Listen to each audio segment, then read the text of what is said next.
This is a real moment. Yeah. Special moment. That's You right. better believe it, baby. That's right. We finally about to get an Emmy. What? Yeah, we getting our Emmy tonight. What? Yeah. As a matter of fact, I got my speech on deck, too. Come on, Coley Cole. Last night's 75th Primetime Emmy Awards took a step back into the 90s with the cast of Fox's hit comedy, Martin. Yeah, Martin Lawrence, Tashina Campbell, Tichina Arnold, and Carl Anthony Payne II. Yeah. They were on a set that was similar to their show in a 5-year run. Hello, thank you very much for joining us. I'm Lee Thomas, sitting directly next to Maurielle. Lou, thank you guys Hello. for tuning in. And when I saw this, Yes. it sent me right back to the day. I kept waiting for him to go, Man. BDB. Yeah, BDB. BDB. Come on, Shut your BDB. mouth, Shut up, BDB. Man. I kept waiting for it to happen, but man, it was a moment on the Emmys, which aired right here on Fox last night. Okay. Go ahead. I was not a little too young for Martin. I definitely watched. No. I definitely That was jarring. watched Martin for sure. Oh, good.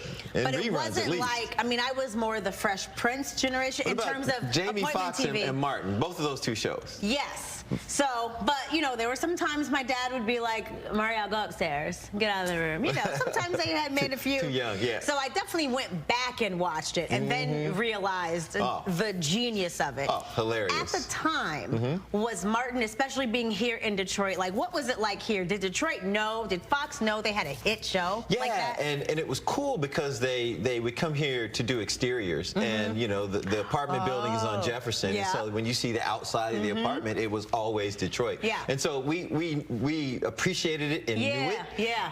And just the show was just a cultural touchstone. Yeah. The people he had on the show, the things they did. Oh, so good. And although last night they weren't presenting an award, Payne, or Coley Cole on the show.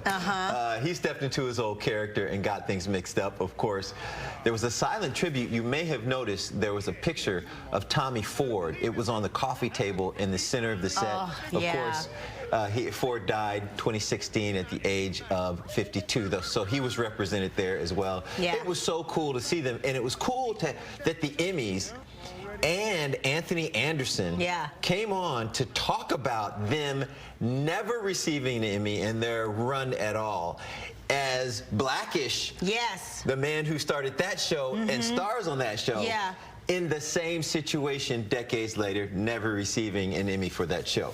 Interesting that the Emmys allowed them to talk about that on stage last night. I thought it was a form of respect and acknowledgement well, you respect me by giving Martin me an Luther Emmy, King though. Jr.'s birthday. Can they get one of the honorary awards? Lifetime achievement, absolutely they can, but I think they're still a few years away from that. Yeah?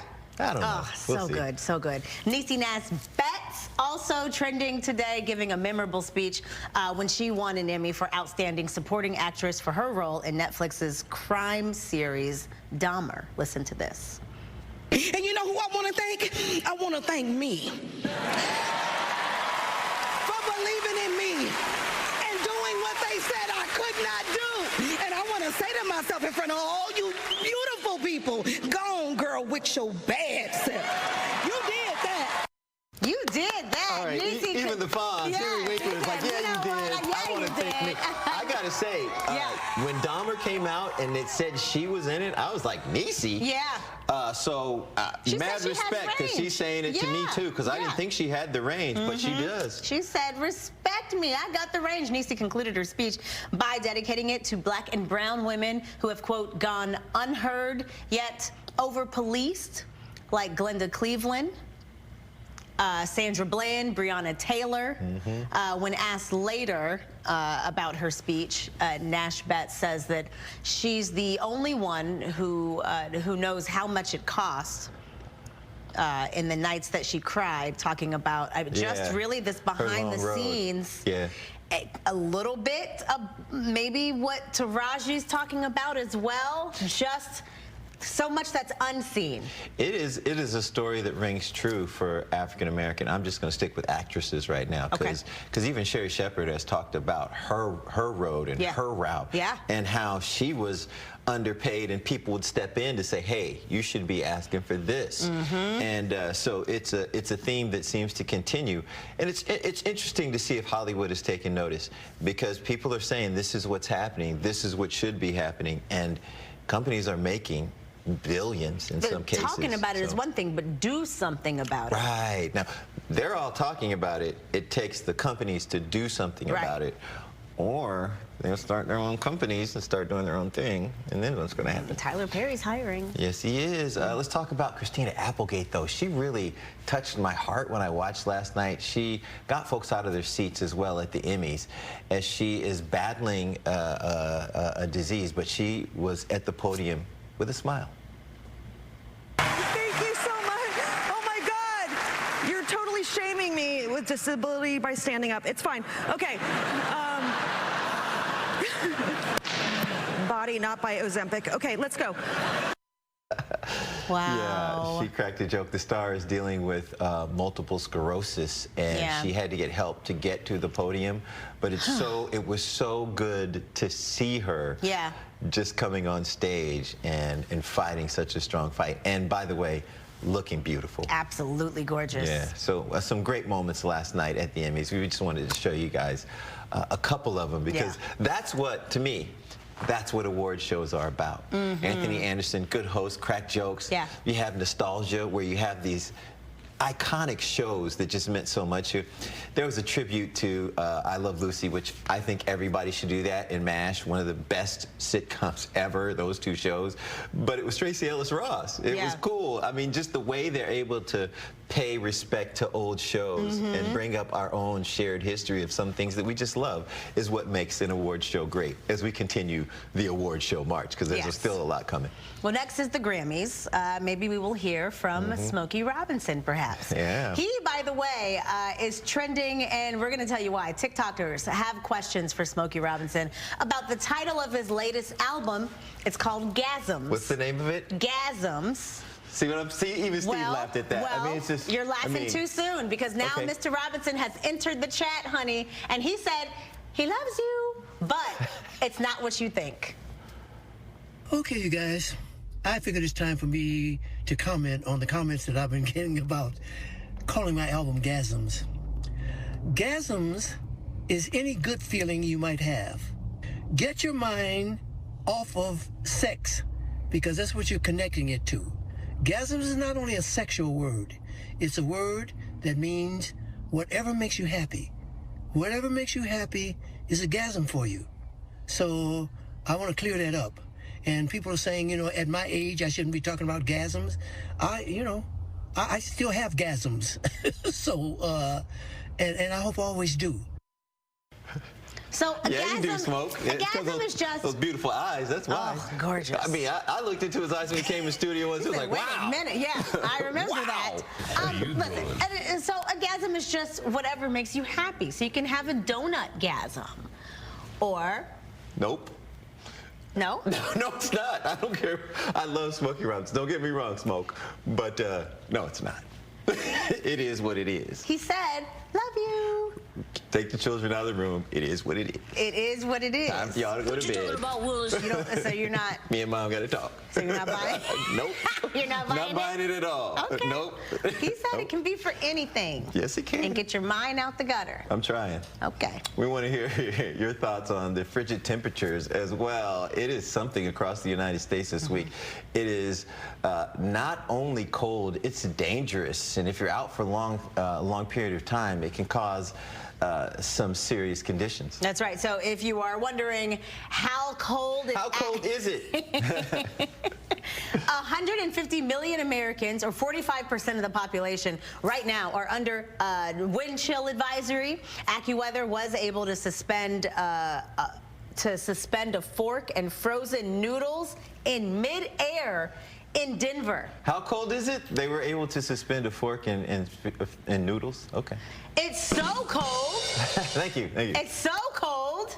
How cold is it? If you toss boiling water into the air, in most cases, you will be able to watch it freeze. The next one will be better. Okay, in Lansing this week, the frost cracked the windshield. Oh, wait. How cold is it? Sorry. Gosh darn it. Let's start again. It's so cold in... Okay. We're starting again. Quincy, let's go. Okay, go ahead. It's so cold in Lansing this week. How cold is it? The frost cracked the windshield of a meteorologist's car for no apparent reason. I thought that one was going to be funnier. Didn't you think I was going to be funnier? I didn't write any of these to take a page out of what's-his-name's book. Let me try.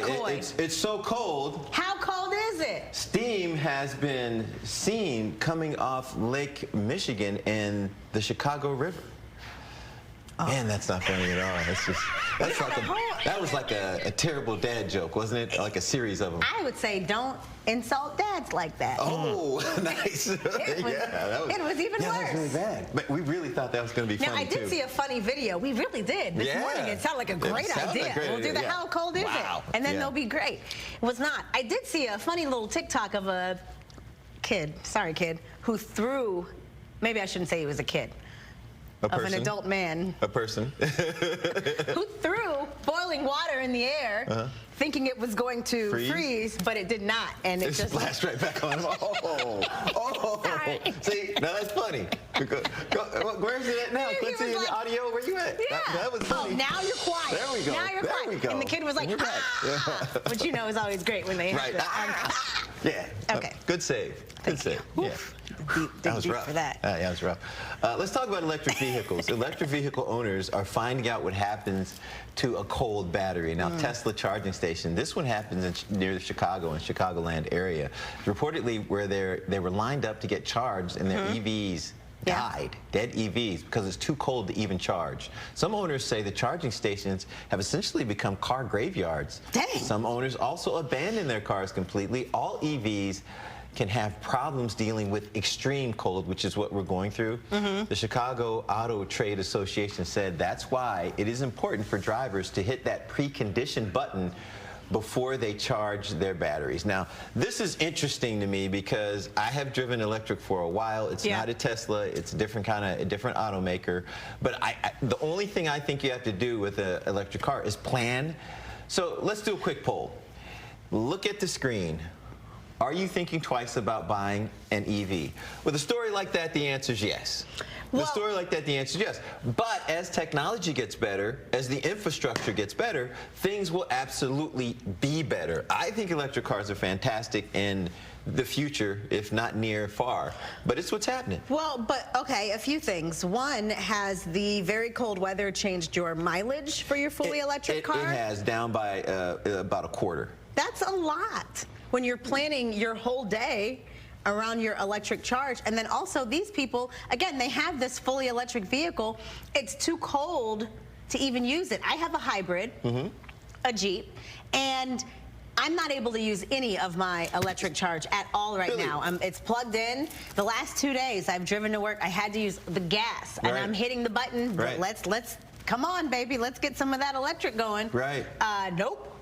I think that's the thing. Cold. That's messed up. I think that's where everybody's going to go, is to kind of a hybrid version where if the electric doesn't kick in, the gas will kick in. Yeah. But I do think think out there. This is a cold wave like we haven't seen in a while, if ever. I'm not a meteorologist, nor do I claim to be one. But it's something that you're going to have to deal with in colder temperatures with an electric car. In Chicago, right off the water, gets really cold. But with the climate... See, I'm glad more people came in and said, no, it's not making them think twice. Look, we're starting to even it out. With the climate changing all over the place, I mean, these hurricanes, I mean, there just seems to be all of these 100-year storms or 100-year events every single year now. Right. So is that something that we have to consider? Because if I'm going to buy an electric car, I'm thinking you have tested it, Mr. Tesla, Mr. whoever. Well, if we're experiencing things we've never experienced before, they weren't able to test. They're supposed to think about that. I'm not the engineer. I didn't go to school for this. Oh, my. You're right. Okay. I'm just saying. I'm thinking that they have tested it in every temperature, you know, so that this doesn't happen. Well, because I can't call in and say, sorry, it's too cold to come to work today. My car won't start. Yeah, you can't do that. Uber. I don't want to do that. Wait, now people are saying yes. They are changing their mind. Well, they listen to you. Well, listen to me. I'm going to say another. I'm such a convincing. You are very convincing. You almost got me on that one. I love it. Yeah. We want to hear from you. #TheNoon. Reading your comments coming up. What do you think?